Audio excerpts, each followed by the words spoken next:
On to our information and reports, our state and federal update. Vice Chancellor Garcia.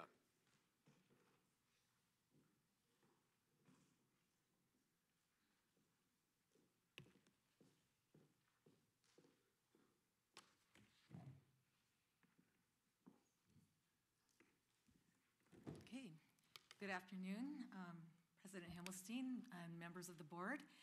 I'd like to give you a state update, and you all have an updated version of your state legislative report, and it's been updated since the close of session, so all the actions that are reflected on the report are the up-to-date actions versus what you received in your board agenda several weeks ago. As you know, the legislature adjourned in the wee hours of the morning, September 1st, and just for technical clarification, the legislature officially adjourned session at midnight on August 31st, but for 2/3 votes, that was the 2/3 vote bills were not subject to that midnight deadline, in case some of you were wondering. So that's why the legislature went until about 2 in the morning, trying to address some of the more difficult issues they were faced with this legislative year, the 2/3 vote bills.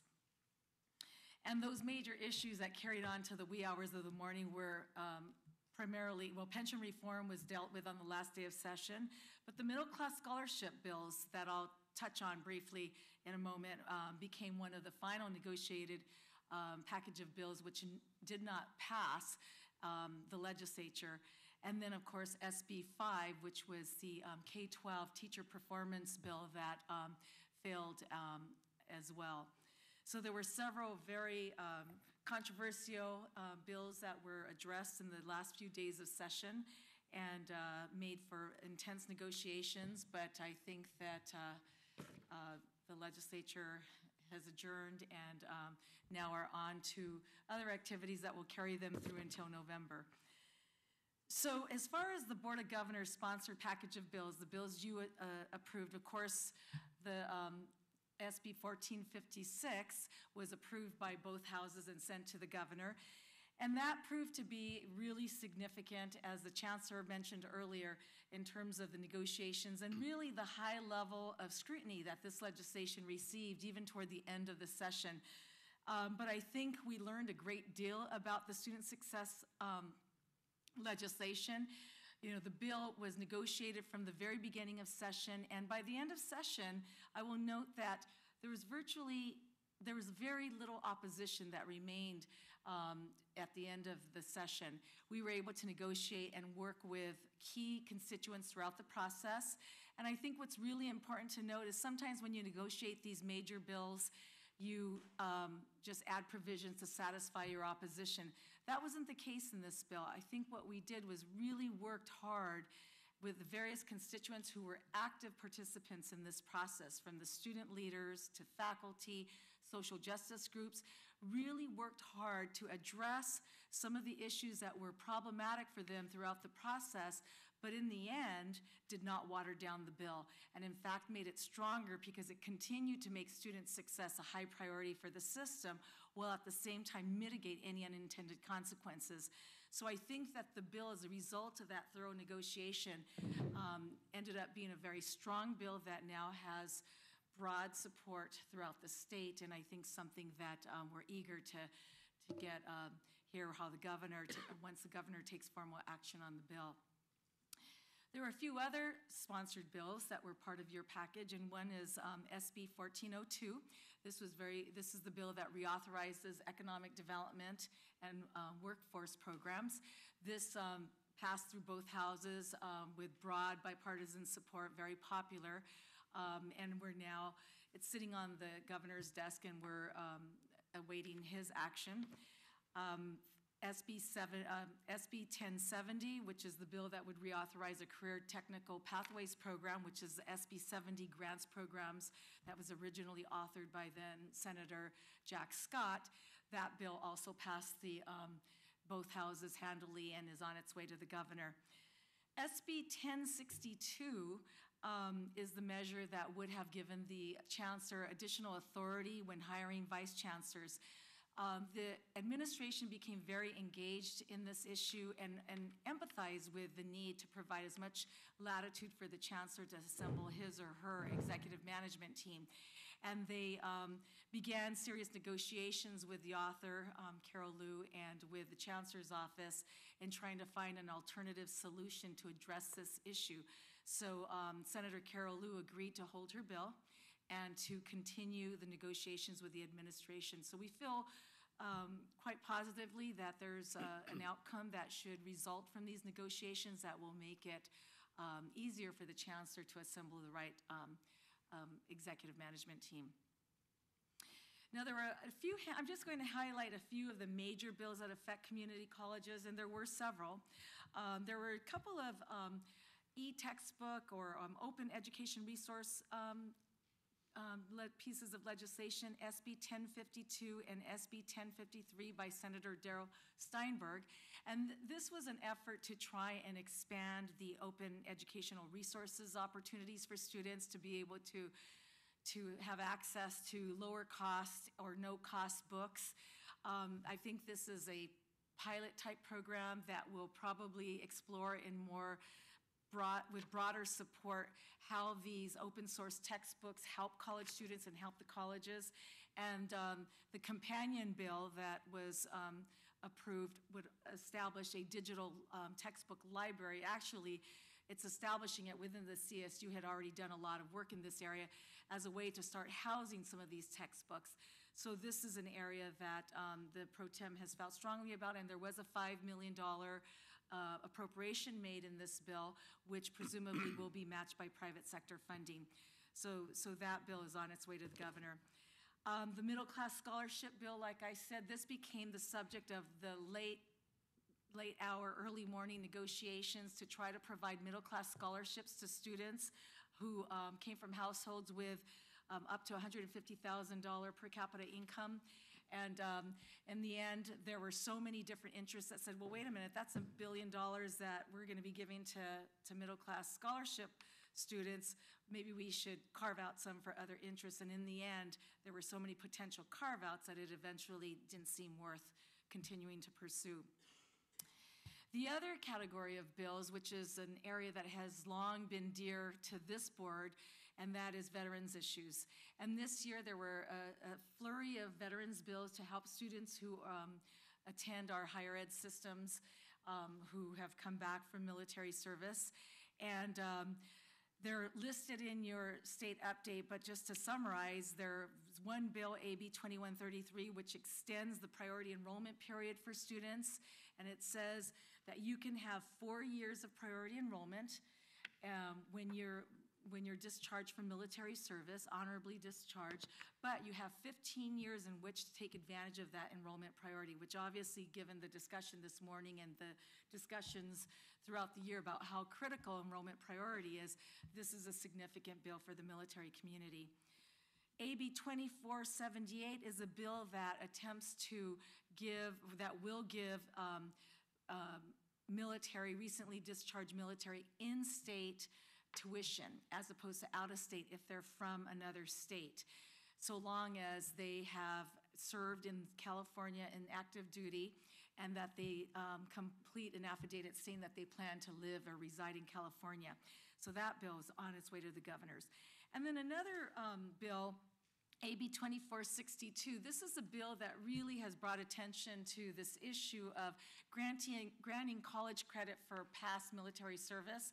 And it's a challenging issue. The concept is simple and it makes all the sense in the world, but implementation is, the devil is in the detail. But what this bill does is directs the chancellor's office to help establish the process for determining which courses, course credit lend themselves to counting prior military service. So that's a bill that our office will be involved with and try to help clarify the types of courses that make sense to serve or to be military service can take the place of that course. So those bills are on their way to the governor's office, and as I think there's been strong interest in helping veteran students as much as possible, especially in our segment, that we're hopeful that those get favorable action. As you know, the election is November 6th, And there will be a lot of focus on the elections, on the campaigns leading up to that date. But the new legislature will come back December 6th, where they install all the new members and they take their oath of office. And technically, that is the first day of session for the next 2 years, two-year session. So they will be back in Sacramento. There's the potential to even introduce bills on that day. But then they break after that one day or a couple of days sometimes, and they come back in January to fully begin the beginning of the two-year cycle. Several of you are new to the board, but what we do every year, the Board of Governors, you have the opportunity to endorse or support your Board of Governors sponsored package of bills. In the past, it's typically been about 2 to 3 bills a year, maybe even 1 bill a year. And they tend to be issues that are critical for the state to address. Last year, of course, student success bills and the economic development bills were part of your package. This year, the process to make recommendations to you about what bills would be appropriate for you to consider as part of your package will begin next month. So there'll be a state legislative task force that will convene, and it's comprised a subset group of the Consultation Council, and they'll review the various issues that are pending in the state that need attention or need some kind of statutory change, and review and analyze what makes sense for the system. I think it's probably fair to say that since we've had such an ambitious year this year with the regulatory changes from student success as well as legislative changes, that the task force will probably recommend limiting that agenda as much as possible and just focusing on what's absolutely essential for you to consider.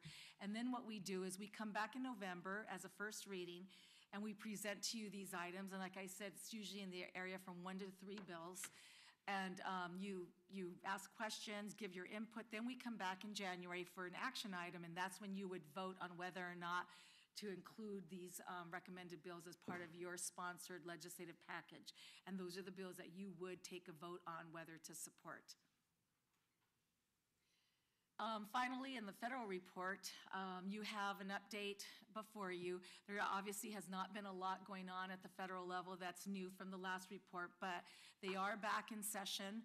They came back the week after the Labor Day weekend, but the Republicans and Democrats did agree to adopt a continuing resolution that they fully expect they're going to need to continue the federal government, the work of the federal government from October through next March 2013. So they've already have this agreement. They haven't taken formal action, but you can expect that it'll be a continuing resolution. It'll keep government moving. But the Democrats and Republicans are still very far in terms of what they're willing to support for budget. They're billions of dollars apart in terms of their view of what the federal budget should look like for next year. So there's going to be a lot of significant negotiation on the federal budget.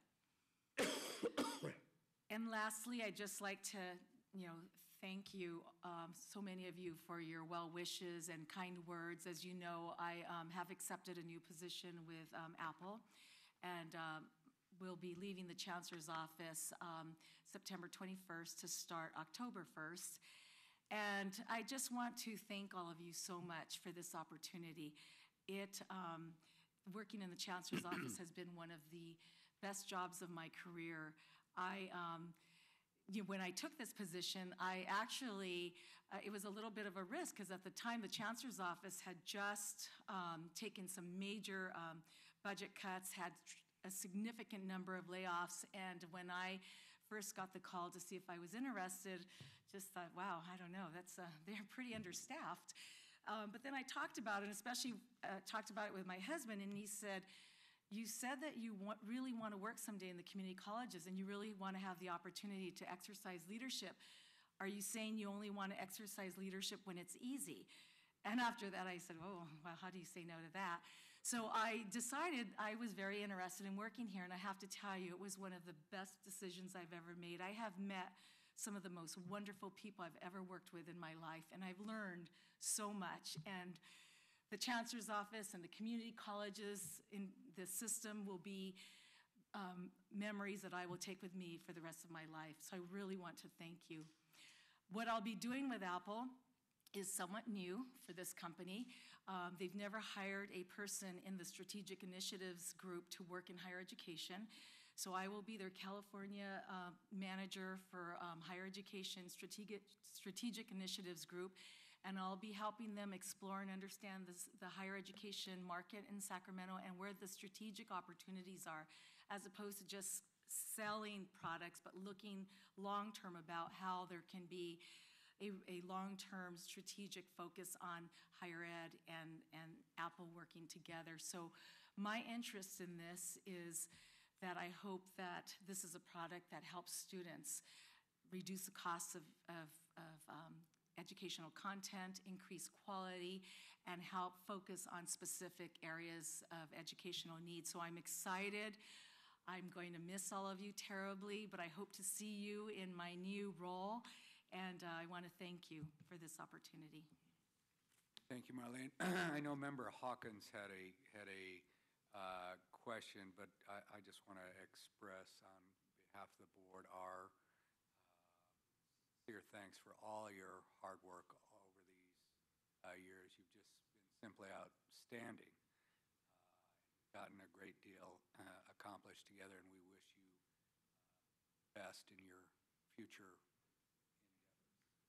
So with that, Member Hawkins, you have a question? Thank you, Scott. Marlene, thank you for the report as usual. It's excellent. But in the on the revised state legislative, the second paragraph, third line, please tell me the date is January 1st of 2013, not 2012. Which paragraph are you looking at? The second paragraph, the changes almost exclusively impact employees hired after January 1st of 2013 or 12? 12, I believe. Now, let me, Interesting. no, I take that back. It has to, I'm sorry, you're correct. It has to Thank be you. the 13 because that's when it goes into effect. Thank you for pointing that out. Vice President Baca, then Member Malumed. Just a couple of things. First of all, on 1062, I am assuming that we're going to try and streamline some of the administrative processes as opposed to introducing anything that might be more significant in the future. This was a challenging bill because we were asking for an exemption that's not granted to other state agencies. And while I think we were able to convince a lot of folks in the administration that we have a legitimate need, that was a significant hurdle to overcome. So if, in fact, they're able to work with us, and they have already convened a couple of meetings to find an alternative way to address this issue, we thought that it made all the sense in the world to just find a solution and to be able to make progress in this area. Work in progress. Work in progress.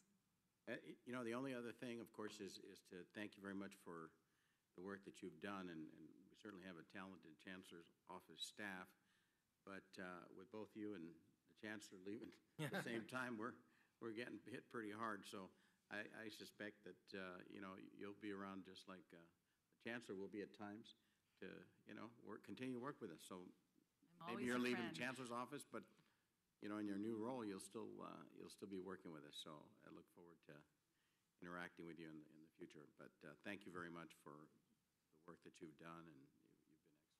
Thank you. Member Malumed, followed by Member Baum. I can't believe it's over 5 years, and for most of the board members here, you probably don't know, but she interviewed me when I was doing my board interviews for the Board of Governors when she worked in the Senate. So thank you for all your hard years of work. They've been great. And just a quick question, can you give us a number of how many new assembly members there will be next session? I thought I had heard it was going to be larger than normal. Well, that's hard to say because that number will be affected by the outcomes of the November 6th election. But as has been the case in recent elections, there's been significant turnover, and in some cases more than half, and I believe that will be the case this year. Thank you. Member Baum. I just wanted to again express my appreciation for Marlene's service too. Your track record has been unbelievable in the results you've been able to generate for the system.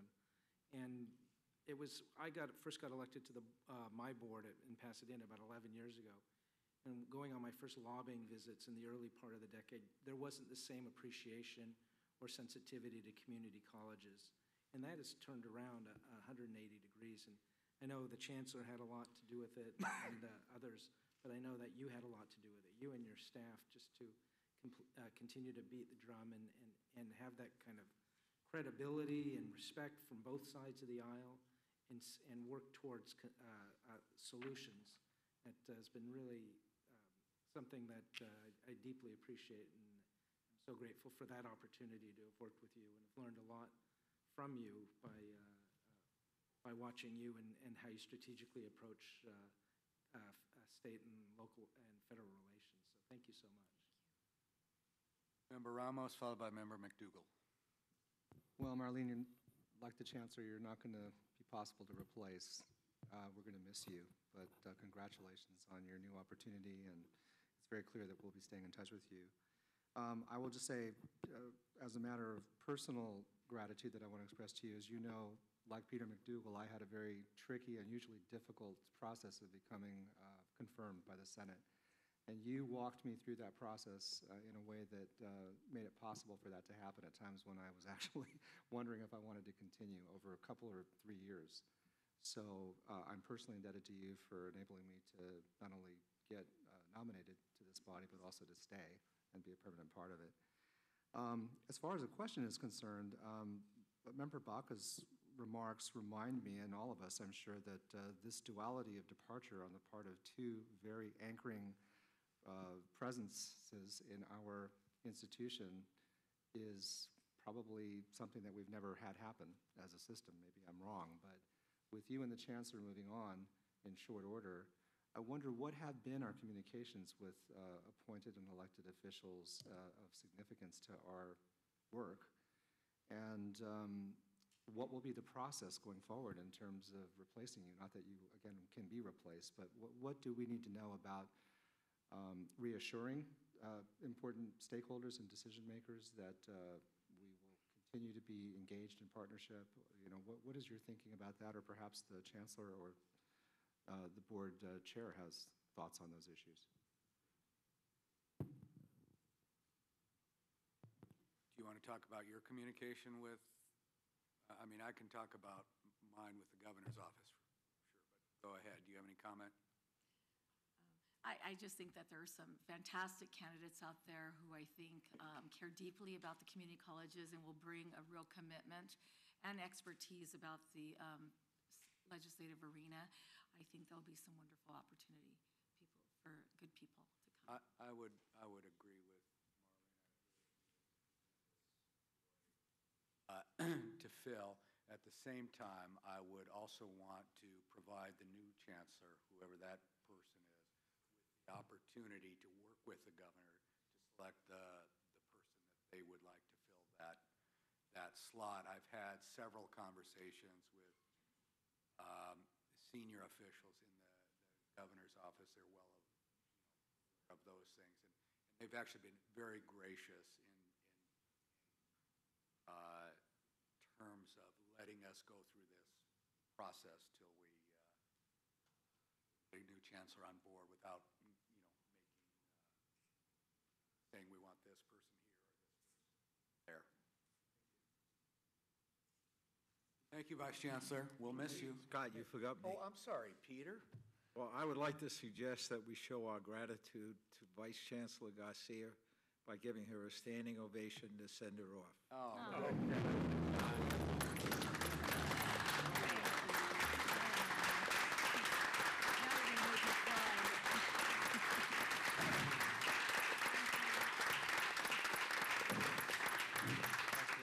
Thank you so much. Peter, we could also buy her some drinks tonight.